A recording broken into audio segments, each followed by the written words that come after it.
I want to start out with a question. If someone told you that a company wanted to move into your community, pay millions of dollars in property taxes, fund new schools without raising your tax bill, create thousands of union construction jobs, bring hundreds of permanent high-paying positions, generate almost zero traffic, no toxic waste, no chemicals, you'd probably say, where do I sign up? Now, what if that same company needed to consume as much electricity as 1 million homes, would blaze through your night sky like a city that never sleeps, would pave over wetlands that protect your neighborhood from flooding, and would raise local land temperatures in a region already watching the summers get hotter?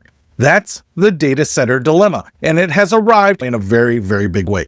Today, we're going to be genuinely fair to both sides. The case for data centers is real and compelling, but so are the concerns, the myriad of concerns. And then we're going to ask the uncomfortable long game questions about whether the whole industry is sitting on a technological fault line that could shift underneath it. What is actually happening? One real example is T5 from Atlanta-based T5 data centers. The site, 134 acres of former farmland. This campus is designed to deliver up to 1.2 gigawatts of IT capacity with 18 to 20 data center buildings. The price tag, somewhere between $8.5 and $18 billion, depending on who you're asking. Why here? About 20% of the US data centers are already in the Great Lakes region, with more than half in Illinois and Ohio. I've seen this before, and I'm torn. Now, before we get into the pros and cons, I need to get something off my chest. I grew up near communities in Michigan that used to have factories, jobs, downtowns with actual stores in them. Then the auto industry restructured, the plants relocated, the work got automated, and those places, they didn't recover. The storefronts went dark, young people left, the tax base collapsed. The schools got worse, a quiet, grinding decline that nobody covered on the news because there was nothing really dramatic to point out. And now I'm watching some of those same communities fight tooth and nail to keep a high-tech, tax-generating employer out, while simultaneously complaining that there are no jobs and everything is falling apart. I don't know how to square that. The concerns here are real. The electricity questions are real. The environmental impacts deserve a lot of scrutiny. But for some communities, the choice isn't between a data center and something better. The choice is between a data center and nothing at all. But apparently, some of these people have said nothing at all is actually better. So there's got to be something to talk about. In terms of jobs, data centers have generated millions of construction-related jobs, union jobs, electricians, ironworkers, HVAC technicians. The industry argues each data center job generates 6 additional supporting jobs throughout the local economy. And compared to what else could go on 134 acres of industrial zone land, a chemical plant, a logistics warehouse running 24/7 with diesel trucks, data centers are comparatively cleaner neighbors. Less toxic runoff, no particular airborne particulate, no health study in 20 years linking the plant to elevated cancer rates. The case against the concerns are real. First, let's talk about electricity.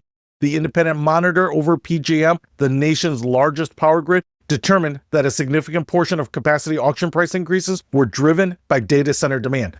Let's talk about jobs. It's a more complicated picture. The industry loves to cite construction jobs, but let's be honest, data centers are among the most automated facilities ever built. A single hyperscale campus encompassing millions of square feet may employ fewer full-time operational staff than a mid-sized restaurant. The 1,500 permanent jobs figure for T5's full 20-building campus, it sounds impressive until you consider that an equivalent footprint factory would typically employ many times that number.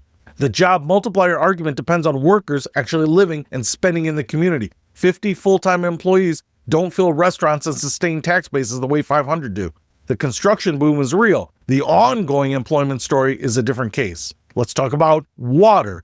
T5 says its campus will use air-cooled chillers with a closed-loop system that doesn't consume municipal water. But the Alliance for the Great Lakes points out that air cooling requires more electricity, simply moving water consumption to the power plant generating that energy. We sit next to one of the world's greatest freshwater resources. Abundance is not a license for carelessness.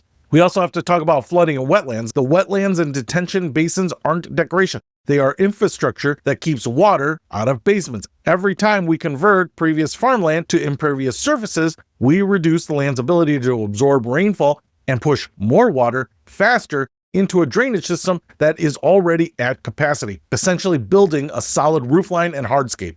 I've got to talk about light pollution. Data centers run 24/7. They are lit at the perimeter for security. Maintenance vehicles arrive at all hours. Data center buildings blazing on the horizon changes that permanently.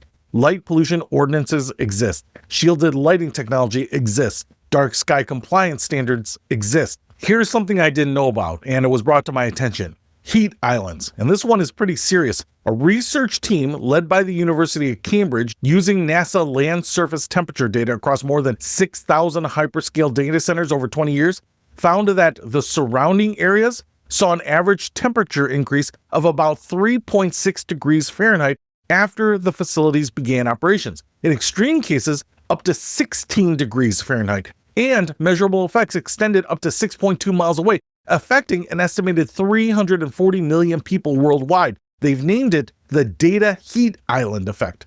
I want to be intellectually honest though, at least one analyst argues that the study may be detecting general development footprint around data centers, roads, commercial growth, rather than heat exhaust from the facilities themselves. That's a legitimate debate, but this is not. Large impervious surfaces get hotter than the farmland they replace. Data centers exhaust enormous quantities of waste heat, and hyperscale facilities do this at a scale that dwarfs almost any other land use. For a neighborhood already watching summers get hotter and longer, this deserves to be formally studied before buildings go up, not after. Northern Virginia didn't become the data center capital of the world because someone planned it that way. It happened project by project until communities woke up and realized the character of their region had been permanently transformed. Once the open land and protected wetlands are gone, they're gone. The county council should be asking not just, is this project acceptable, but how many of these projects are acceptable? And what does our area look like if we keep saying yes to everything? So here's a question that crossed my mind. Why not use empty buildings? Here's something that I haven't heard anyone ask loudly at a public meeting yet. Why are we breaking new ground when we have so much developed ground that is currently sitting idle? If you drive around the half-empty office parks, the commercial strips that never fully recovered from 2008, the big box anchors sitting dark in overgrown parking lots, the empty malls, the abandoned airports, the empty bases, commercial real estate nationally is in a prolonged down cycle. Office buildings are selling at 80 to 90% discounts. Vacancy rates in suburban office parks have been punishing for years.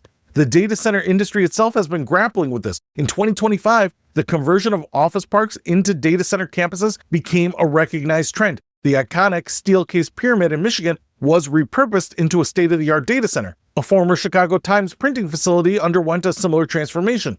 JLL has outlined that repurposing existing buildings carries major environmental and economic benefits, reducing embodied carbon and preserving the existing built environment. So why aren't data center companies doing that? Here's the industry's answer, and it's not entirely wrong. Modern hyperscale data centers can exhibit power densities exceeding 100 times those of conventional office building. Server racks and battery backup systems create floor loading requirements far beyond office design. Data centers need ceiling heights roughly 1.5 times office buildings, meaning 2 office floors for one usable data center. For a 1.6 gigawatt campus, there may genuinely be no existing commercial building stock that could be retrofitted. But that answer raises a more important question. If the only way to accommodate hyperscale is to start from bare ground, consuming farmland, paving over wetlands, altering watersheds, then maybe the question isn't where do we site this, but should we be accommodating hyperscaling at all? Smaller data centers can use adaptive reuse. They fit in existing commercial buildings, generate comparable tax revenue, and do it without a single acre of new farmland. These projects could be happening in vacant office parks right now. Instead, we fast-track the largest possible version of this industry, the version that by its own design cannot fit anywhere other than undeveloped land. That is a choice that deserves to be said out loud. The AI efficiency paradox. Here's the most intellectually interesting challenge to the entire data center boom, and one I haven't heard raised once in a public meeting. If you truly believe in AI, then the feverish build-out of hyperscale data centers might be a bet against AI succeeding. The entire premise rests on an assumption.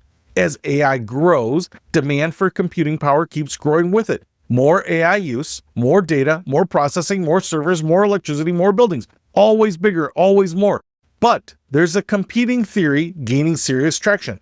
The current era of brute force AI, where better results come primarily from throwing more data and computing power at a bigger model, is a transitional phase, not a permanent condition. As AI matures towards genuine reasoning, models don't necessarily get bigger. They get smaller, they get more efficient, and more capable with less computing. The evidence isn't theoretical. In January 2025, Chinese AI company DeepSeek released its R1 model, performing at or above OpenAI's most advanced models at a training cost of roughly $6 million, compared to an estimated $100 million for comparable American models. API costs were up to 96% lower.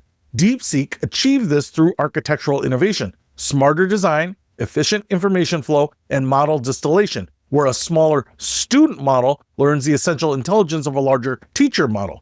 When results went public, NVIDIA's stock dropped sharply in a single day. The market understood immediately. If you get frontier AI at a fraction of the compute cost, the investment thesis for ever larger data centers starts to wobble. Now, the industry also has a real answer to that. It's called the Jevons paradox. In 1865, economist William Stanley Jevons observed that as steam engines became more efficient, total coal consumption surged, not fell. More efficient engines made coal-powered production cheaper. So, more industries adopted it. More factories expanded and demand exploded. Efficiency gains didn't shrink the market, they actually grew it. AI investors are making the same argument today. Cheaper AI doesn't mean less AI. It means AI becomes accessible to millions of businesses, schools, and startups that couldn't afford it before. Even if energy costs per AI query drops 50%, a 500% increase in the total number of queries results in a massive net gain in electricity demand. So who's right? The efficiency optimists who say models will get smarter and smaller, or the Jevons paradox camp that says cheaper AI just means more AI? Honestly, probably both. And that tension is exactly what makes a 30-year infrastructure bet like this so risky. The current generation of hyperscale is being built on the assumption that brute force scaling is the path to frontier AI indefinitely. If the efficiency camp wins, these buildings may be optimized for a problem already being solved in a very different way. The data centers don't become worthless, but the frenzied pace of building the biggest possible versions right now starts to look less like visionary investment and more like a race to build the last generation of technology at maximum scale while that generation is actively being replaced. Something else significant is happening above our heads. In March 2026, Elon Musk stated that space-based AI data centers will be more cost-effective than terrestrial ones in 2 to 3 years, citing abundant solar power and no real estate constraint. As soon as the cost to orbit drops to a low number, it immediately makes extremely compelling sense to put AI in space. The initiative is called TerraFab, a joint venture between Tesla, SpaceX, and xAI, with an FCC application filed for up to 1 million satellites as an orbital AI data center.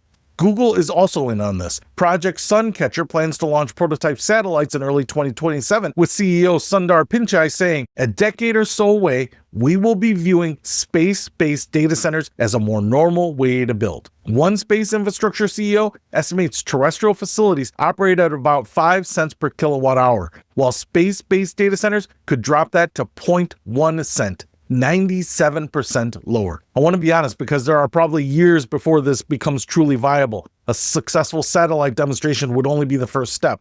But here's the concern. A new data center can take a decade or more to build. Financing runs for decades. Tax incentive agreements run for up to 20 years. There are long horizon bets on stable terrestrial computing being made at the exact moment two of the most well-funded technology organizations on Earth are publicly sketching out a completely different future for data centers. We've seen this before. The fiber optic boom of the late 1990s laid billions of miles of cable. And when the bust came, the vast networks of dark fiber sat unused for years. I'm not predicting that outcome here. But anyone committing to a 30-year investment in this sector should have a serious answer to the question, what's your plan if the technology fundamentally shifts before your debt is retired? What good citizenship could actually look like? Listen, data centers are probably coming. The economic argument is way too strong and the industry momentum is way too established to easily turn away a company that wants to pour billions of dollars into a community.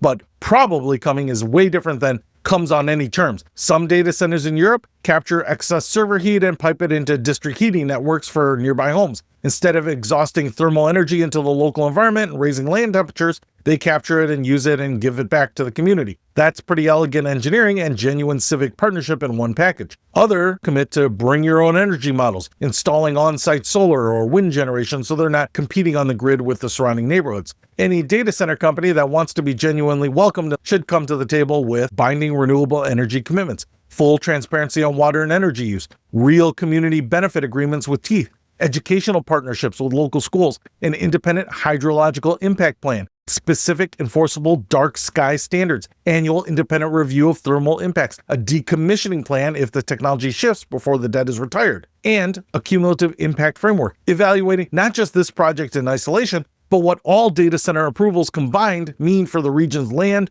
water, and grid for over the next 30 years. Is that a lot to ask? Yeah. But the industry is also asking a lot. Acres of land to start, a generation of infrastructure investment, decades of grid commitment, disruption to the wetlands that protect existing residents from flooding, permanent changes to the night skies, memorable changes to local temperatures, and communities transformed forever. The negotiation should reflect the actual size of the ask. The data centers are coming. The communities that benefit most from this are the ones that show up, get smart, negotiate hard, demand real partnership, and insist that the deal works for everyone who actually lives there, not just the people who want to build there.